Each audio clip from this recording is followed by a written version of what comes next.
The first time that Joseph of Cupertino was seen flying into the air was, in a word, unbelievable. It was Christmas Eve in the small town of Cupertino, Italy, 400 years ago, and the faithful were gathered in the church, celebrating the birth of Christ, when Father Joseph, a simple, unremarkable local friar, suddenly let out a loud cry. The sound of shepherds' flutes and bagpipes filled the air, and Joseph, overcome with ecstatic joy, began to dance.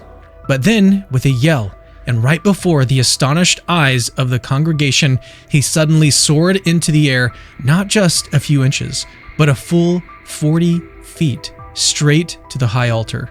He hovered there for a full 15 minutes, untouched by the dozens of candles around him, his clothes miraculously unscorched. Witnesses could hardly believe what they were seeing. Welcome back to Miraculous Mysteries, where we bring the most incredible and well-documented miracle stories to life using beautiful visual imagery. I'm Cameron Bertuzzi, and if you thought that Joseph of Cupertino's story was astonishing so far, you literally haven't seen anything yet. The next chapter takes us deeper into the events that left not just common folk, but even high-ranking clergy utterly speechless. Stick around as we explore the moments that left even the Pope himself speechless. And if you love stories like this, don't forget to subscribe for more incredible, well-documented miracles from history. You do not want to miss what's next. Over the course of his life, hundreds of people, peasants, friars, noblemen, clergy, came forward to testify that they had seen Joseph perform even stranger feats. He wasn't just flying or levitating in front of hundreds of people at a time. He was lifting other people into the air with him, moving objects as heavy as a cross with just a touch, and healing the sick with seemingly supernatural power. There's no way that any of this is real, you might be thinking, but that's exactly why this story is so fascinating. Even his own church was skeptical. As stories spread and Joseph's reputation grew, so did the suspicion that it was all fake. Was he actually flying and performing miracles, or was something else going on? The church wasn't taking any chances. They put him on trial before the Inquisition twice, eventually sending him to stand trial before the Pope himself.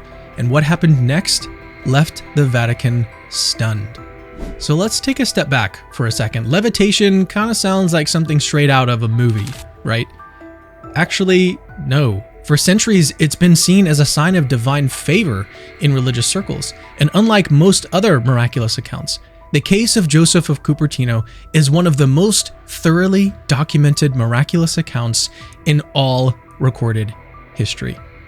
The testimonies about Joseph's levitations come from the beatification and canonization inquest, which is, we have peasants saying this, but we also have people all up and down the social hierarchy, including Pope Urban VIII, who saw him fly. Over the years, hundreds of eyewitness testimonies have been recorded, including detailed accounts from clergy, nobility, and ordinary townsfolk. These testimonies, collected in official church documents like the Processi, provide a comprehensive view of Joseph's life and miracles. The depth and consistency of these reports make his case difficult to dismiss even centuries later. Now, if you had known Joseph as a child, he'd actually be the last person you'd ever expect for this to happen to. In 1603, in the small town of Cupertino, Italy, Joseph Disa was born. Unlike most children, according to biographers like Roberto Nuti, his life began in a stable, a fitting start for someone whose life would be marked by humility and hardship. From a young age, it became clear that Joseph was different, and not in a way that people necessarily admired. Joseph struggled in school. He was slow to learn, often falling behind the other children. According to his teachers, as documented in early records, Joseph was perceived as lacking intelligence and was often ridiculed. His teachers and peers didn't see potential in him. Instead, they mocked him. They called him boca aperta, or open mouth, a nickname that implied he was always lost, gaping in confusion. A detail well documented in the official processi for his beatification. It wasn't just the lessons that challenged him. Simple tasks seemed beyond his reach.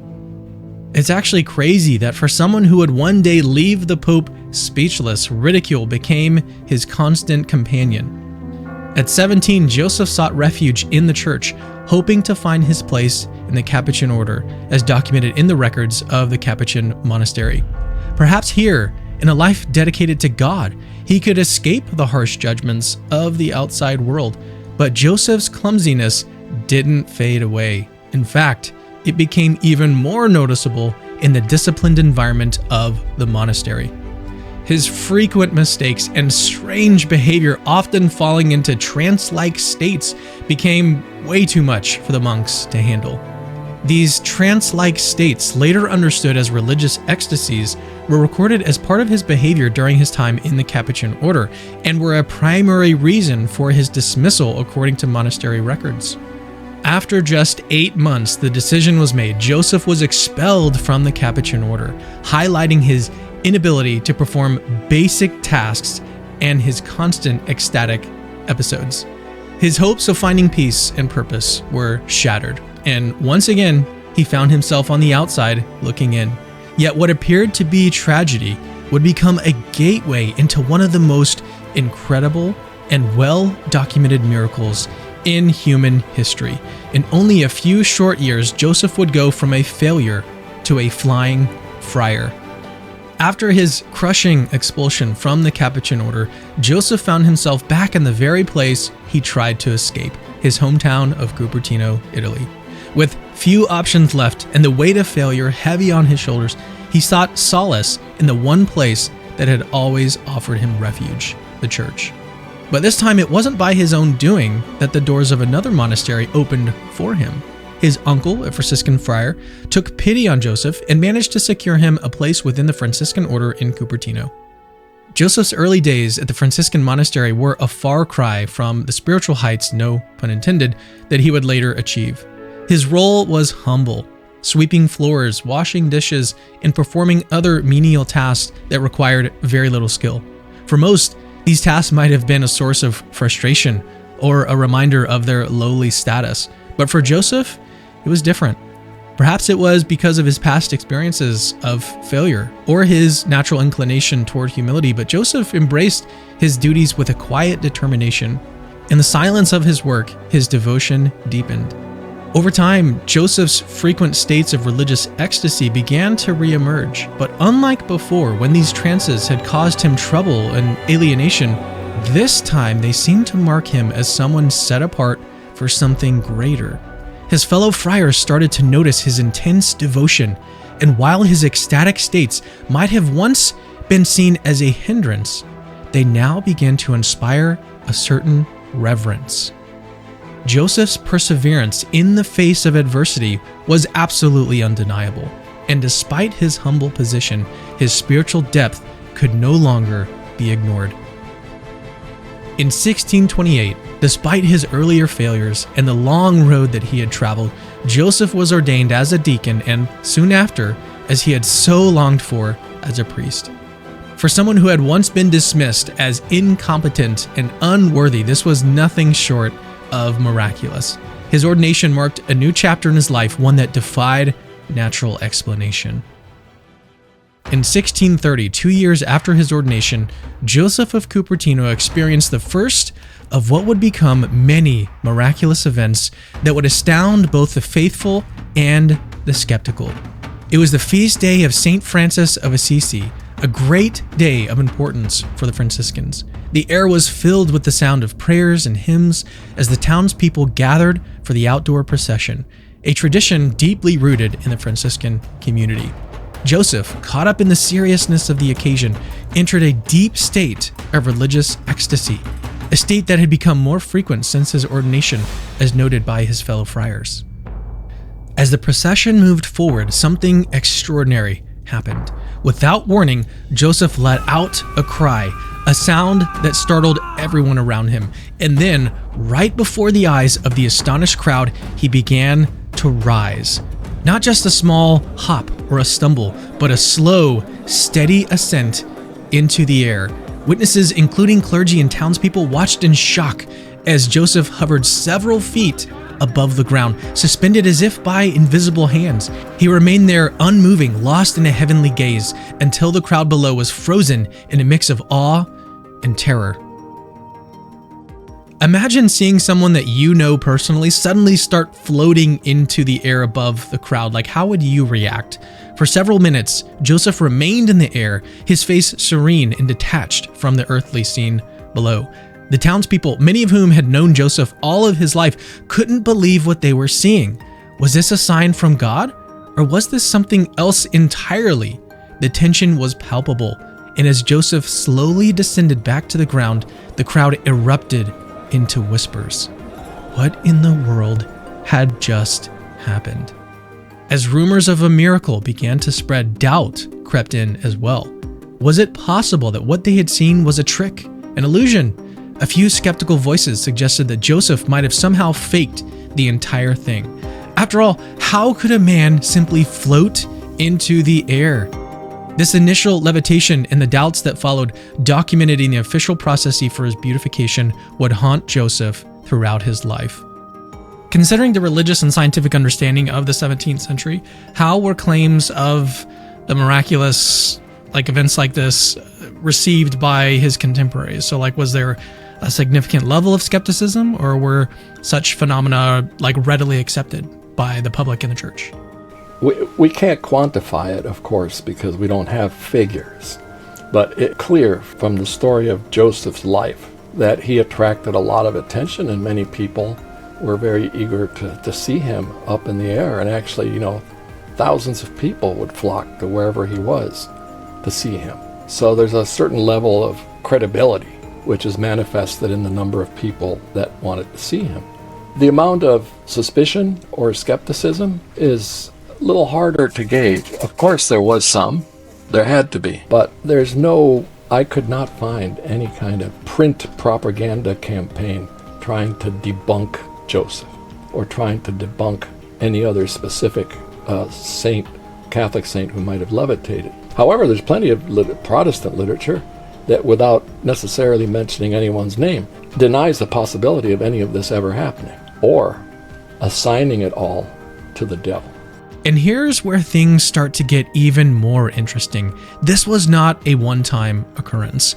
Over the next few years, Joseph would continue to defy gravity, often in front of large crowds, leaving witnesses both devout and skeptical with no easy answers. Could all of these witnesses been mistaken? As the years passed, Joseph of Cupertino's levitations became more than just isolated events. They became a regular part of his life.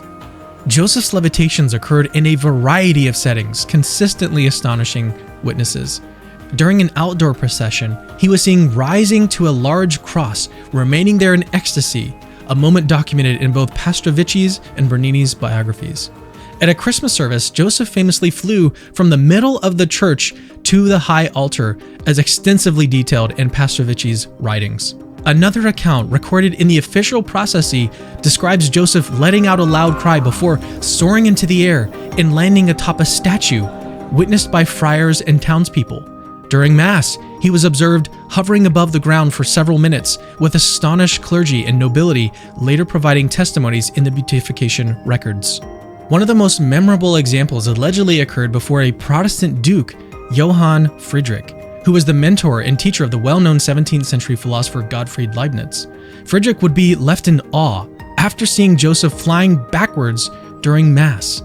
The miracle would soon lead the duke to abandon his childhood religion and embrace Roman Catholicism. So are there any accounts of someone around that time who was skeptical of St. Joseph's levitations, but then became convinced after looking into it? Well, yeah, that Saxon prince who came and converted saw him. He had people in his retinue who were totally skeptical. One of them in particular who said, I had no problems till I came to this damn country. Why did I have to see this? He ended up converting to Catholicism too.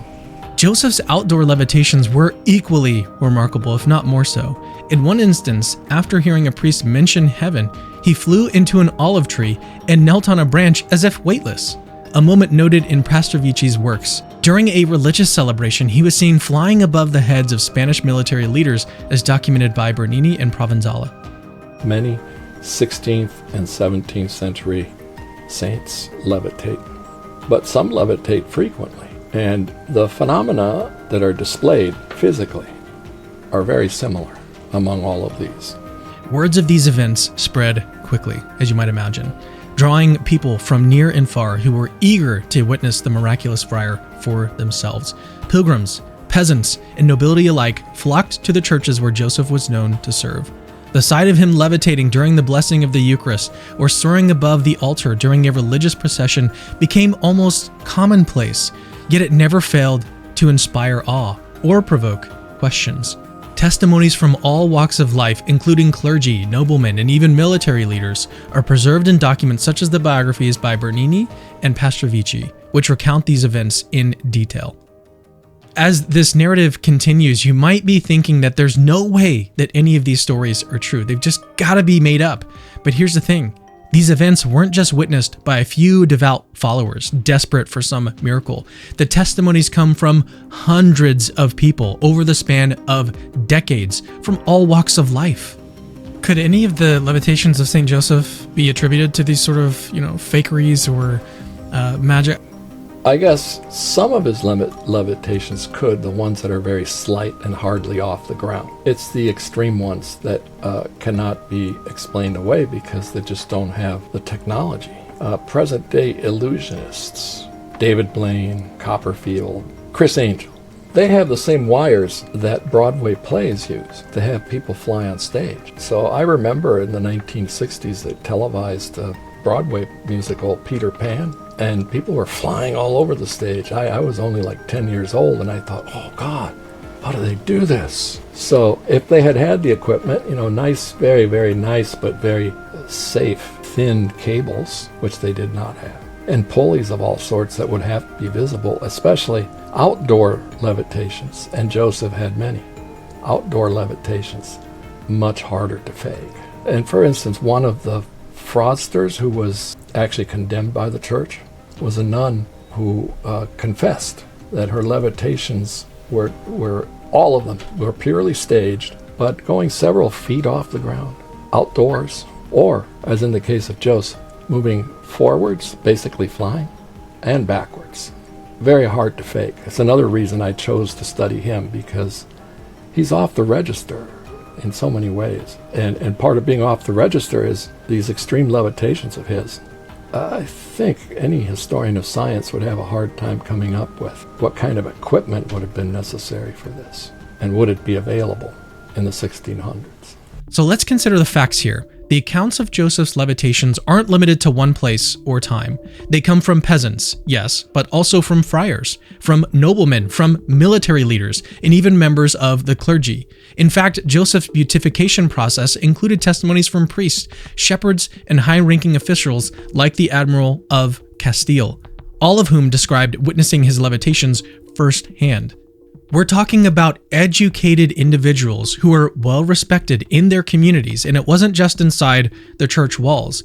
Joseph's levitations were seen outdoors, in front of crowds, making it nearly impossible to dismiss them as simple tricks of light or elaborate hoaxes using advanced mechanical wiring, which didn't even exist at the time. So could they all have been mistaken? Could so many different people from so many different backgrounds really have been fooled or maybe even convinced to lie? It's definitely a question worth taking seriously. Despite the number of witnesses, skepticism continued to simmer beneath the surface. And the most dangerous skepticism wasn't from the general public, it came from within the church itself. As Joseph's reputation grew, so did the unease among some of his fellow clergy. While some saw his miraculous feats as signs of divine favor, others feared they might be something else entirely. Was Joseph truly a vessel of God's power, or was he somehow deceiving everyone? These concerns were not uncommon during the period, as the church was deeply cautious about anything that might be interpreted as heresy or witchcraft. Was it possible that his levitations were not divine, but were the work of dark forces? These doubts weren't just whispers, they became a serious concern for the church, leading to investigations that would put Joseph's faith and his life to the ultimate test. Before we get to that test, Joseph of Cupertino is most famous for his levitations, but they were far from the only miracles attributed to him. Throughout his life, Joseph was credited with numerous other miraculous acts. For example, witnesses recount that he had the ability to perform supernatural feats of strength. In one well-documented case, Joseph is said to have effortlessly lifted and placed a massive cross that required the strength of several men. On another occasion, again well-documented, Joseph was seen swinging a fellow friar into the air with one hand as though the man weighed nothing at all. In addition to his feats of strength, Joseph was also known for his healing abilities. Numerous reports describe him curing the sick and even raising animals from the dead. One account tells of a flock of sheep that had been killed by a hailstorm. Joseph prayed over them, and the animals miraculously came back to life. These other miracles, documented in the biographies of Pastorici and Bernini, only added to his growing reputation as a man touched by divine power. Sometimes a combination of miracles would be performed simultaneously. In one of his most famous feats, Joseph reportedly healed a knight named Baldassare Rossi of madness. Witnesses claim that this happened while both of them were floating in the air for several minutes, with Joseph lifting the knight by the hand. This unbelievable moment combined an astonishing levitation, an incredible display of supernatural strength, and a miraculous cure, all at the same time. By 1636, Joseph of Cupertino's miraculous feats had drawn not only the faithful, but also the suspicion of the church. Accused of feigned sanctity, Joseph was brought before the Inquisition in Naples. The charge? Was he faking his miracles for attention? In the intimidating setting of the Inquisition, Joseph's defense was strikingly simple: his humility and sincerity. He didn't claim to understand why these miracles were happening, nor did he seek them. In fact, he prayed to be freed from them. Joseph's genuine desire to be relieved of these miraculous events is documented in the processi, where his humility and lack of ambition were emphasized by those who knew him. His genuine devotion and lack of ambition stood in stark contrast to the accusations against him. Crucially, witnesses, respected clergy, and noblemen testified that Joseph's levitations were real and involuntary. Testimonies from both clergy and nobility, such as those recorded in the beatification process, confirm that Joseph's levitation were beyond his control, further convincing the inquisitors of his innocence. This, combined with Joseph's evident lack of control over the events, swayed the inquisitors. They couldn't find evidence of deception. Despite being acquitted, Joseph's miracles continued, drawing even more unwanted attention. Though cleared of any wrongdoing, the church wasn't fully convinced, and Joseph remained under scrutiny. The doubts that persisted even after his acquittal are well documented, highlighting the church's ongoing concerns about the nature of Joseph's powers. The Inquisition's verdict didn't end the doubts, it only deepened the mystery. After his acquittal in Naples, Joseph's miraculous feats continued, drawing even more attention. The church, still uncertain about the source of his powers, escalated the case to Rome. This time, Joseph would stand before the papal court itself. The stakes were monumental. This was no longer just a matter of local concern. The highest authorities in the Catholic Church were now involved, and their judgment could determine Joseph's fate. During his stay in Rome, Joseph's levitations became increasingly difficult to ignore. Each day, as he performed Mass or engaged in prayer, his body would inexplicably rise into the air, sometimes hovering for minutes on end. These levitations were witnessed by nuns, clergy, and inquisitors, as recorded in the official processi and eyewitness accounts during his beatification process. Their testimonies were consistent and undeniable. Joseph was defying gravity, and no one could explain how it was possible. The tension in Rome was palpable. The church had dealt with claims of miracles before, but this was way different. This wasn't happening in some distant rural village. It was occurring in the heart of the Vatican, under the watchful eyes of those who were trained to discern truth from deception. The turning point came during an audience with Pope Urban VIII. Joseph, humble and devout as always, approached the Pope to pay his respects. As he knelt to kiss the Pope's feet, something extraordinary happened. Overcome by a surge of emotion, whether it was divine ecstasy, spiritual fervor, or something else entirely, Joseph suddenly began to rise. Now, this event is one of the most well-documented moments in Joseph's life, recorded in multiple sources, including Bernini's biography and the Processi, where eyewitnesses recounted the Pope's astonishment. In front of the Pope, the cardinals, and the gathered court, he levitated several feet into the air. The room fell absolutely silent. The Pope himself was left speechless. Here was a man who had been brought to Rome under suspicion of deceit and now floating into the air before the Vicar of Christ. The sight was beyond anything they had expected or prepared for. The court was absolutely stunned. This wasn't just a rumor or a secondhand account anymore. It was happening right in front of their eyes. Eyewitnesses in the papal court later testified that Joseph remained suspended for what seemed like an eternity, an event that left a lasting impression on all who were present, as detailed in the Processi. The Vatican was faced with a monumental decision. What would the Pope decide? Excommunicate Joseph as a fraud, or embrace him as a true miracle worker and exalt him within the church? Everything hung on the balance, and the church's next move could determine not only Joseph's fate, but also how the world would perceive his miraculous feats. I think it's possible. I cannot prove it. As a professional historian, someone who's actually lucky enough to earn a salary by researching and writing history, I have certain professional guidelines for, what kind of proof you offer. I can't offer conclusive proof, but I can raise doubts. That's the most I can do, raise doubts about the impossibility of levitation. What do I believe? I have never seen anybody levitate, but I think it's possible. And I say it almost in exactly that clear way, almost in my book, but no. Instead, I say, just open your mind to my readers. Open your mind. On the one hand, Joseph's levitations were undeniably real. Too many witnesses had seen them, and now even the Pope had experienced it firsthand. On the other hand, the church was cautious. They had no explanation for what they were seeing, and that made them extremely uneasy. In the end, the decision was made not to condemn Joseph, but to contain him. The church decided to remove Joseph from the public eye, as noted in his relocation to a convent in Assisi, where he lived under strict supervision according to official church records. But Joseph actually got the last laugh, because not only did his levitations and miraculous feats continue during his time in Assisi, today Joseph of Cupertino is remembered not as a figure of controversy, but as the patron saint of aviation, pilots, astronauts, and those with mental handicaps. His canonization in 1767, documented in church records, solidified his legacy as a saint. Given his history of defying gravity and his own challenges in fitting in, it's a little wonder why.